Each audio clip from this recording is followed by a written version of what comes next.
Hi, this is a very short video about a secret I learned about replacing the door handles on Toyota Tacomas. This is a 1999 model, but this is good for I think 95 through around 2004.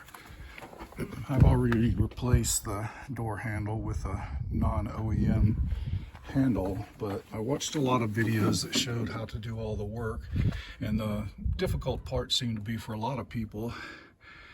There's one of the bolts that holds the door handle in, and the other one is hidden up inside, and my socket would not, I couldn't get a socket or anything to fit on it. So I started trying to think, okay, how did they put this on to begin with? And then I noticed this little circle thing right here, and I peeled it up, and lo and behold, back behind there is the bolt. So just get a longer extension for your socket, and you should be good to get it.